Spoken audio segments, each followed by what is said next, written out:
Peter Griffin is the king of crossing the line. Whether it's an uncalled-for roast or outright violence, he's always ready to go way too far. Today, we're counting down the moments Peter went full savage, leaving us wondering how this guy still has a family. Buckle up. 1. Peter punching a pregnant lady. Kicking things off, we have a moment where Peter's cluelessness turns downright savage. In The Tan Aquatic with Steve Zissou, Peter ends up punching a pregnant woman in the face during a brawl, by accident, of course. Okay, I'm sorry your kids are brain-dead, stinking blue cheese fat ass! Oh, that's it! Way to go, Dad! Hey, you hit my mom! No, I hit your dad. But the fact that he doesn't even acknowledge the severity of his action shows just how far removed from reality Peter can be. Brutal and uncalled for. Give him some air. Call an ambulance. She's going into labor. You mean he's going into labor? Whoops. 2.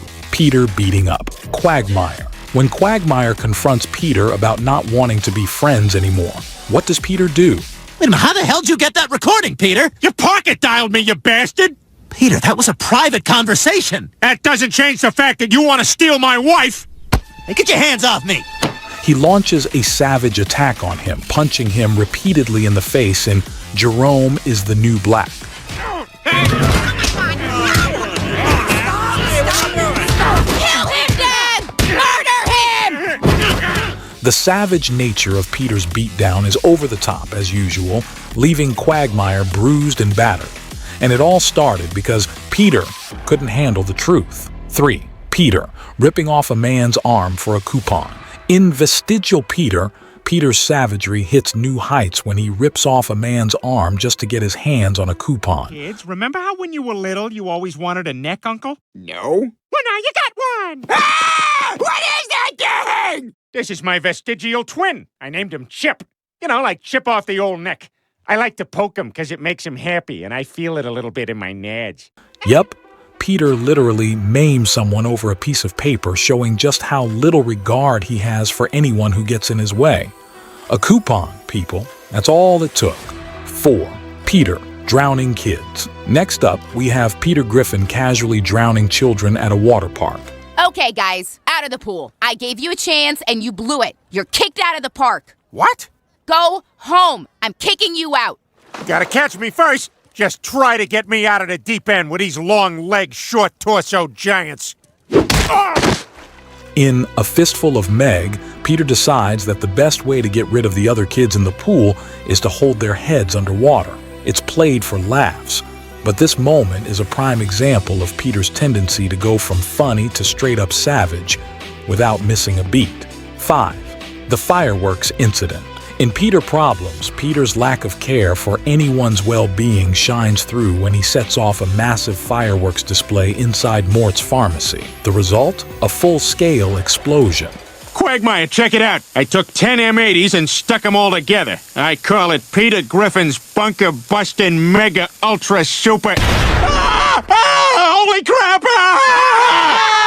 What makes this moment so savage is Peter's complete disregard for the destruction he causes, proving once again that when Peter goes too far, no one is safe, not even his friends. 6.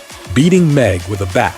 Peter's relationship with Meg has always been toxic, but in Dial Meg for Murder, it takes a savage turn when he beats her with a bat. Dad! What is it? What's going on? I heard a noise. Is somebody downstairs? Oh, God, Meg, you startled me. I'm sorry. This scene crosses the line from slapstick into sheer brutality as Peter unleashes his rage on his own daughter. It's one of the darkest moments in the show, highlighting Peter's role as the ultimate anti-dad. 7. Peter fighting a bird for chicken wings. Of course, no list of Peter's savage moments would be complete without his ongoing feud with Ernie, the giant chicken. In Da Boom, we witness the first of many brutal battles between Peter and the chicken, all because of a coupon. These fights are some of the most drawn-out and violent scenes in Family Guy history, and they perfectly capture Peter's savage, never-back-down mentality. Chicken gave me a bad coupon.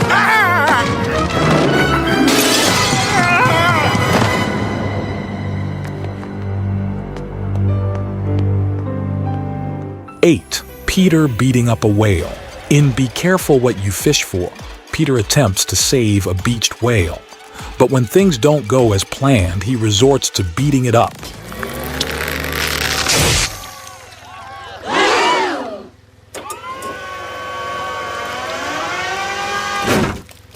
The sheer absurdity of Peter punching an animal half his size into submission is classic Family Guy humor, but it's also one of Peter's more savage moments.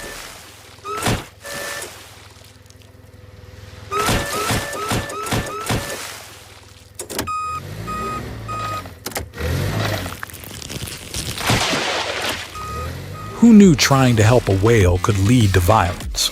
9. Peter blowing up Cleveland's house. When Peter and his neighbors are fighting over a trophy in Love Thy Trophy, Peter takes things way too far by planting a bomb in Cleveland's house. What the hell? No, no, no, no, no, no! The explosion destroys the entire structure, and Peter's reaction, a simple shrug. Hey, Peter, can you blow that towel rack down here? Thank you. It's moments like this that show just how detached Peter is from the chaos he creates. 10. Peter letting Joe die. Finally, we have one of Peter's coldest moments ever. In Believe It or Not, Joe's walking on air. Peter has the chance to save Joe from falling off a cliff. But instead of helping, Come on, ladies, kick your high heels off and get moving. You guys are a disgrace. Peter, this doesn't seem safe. Yeah, I'm afraid I might. Peter just lets Joe fall, showing a complete lack of empathy for one of his best friends. This moment is peak savage Peter. He doesn't care who gets hurt as long as he's entertained. Peter Griffin might be a lovable idiot, but when he's being savage, no one is safe. From punching pregnant women to beating up whales, Peter has proven time and time again that he's not afraid to cross the line. Let us know which moment you think was the most savage in the comments below. And don't forget to like and subscribe. Or, who knows, Peter might just come after you next.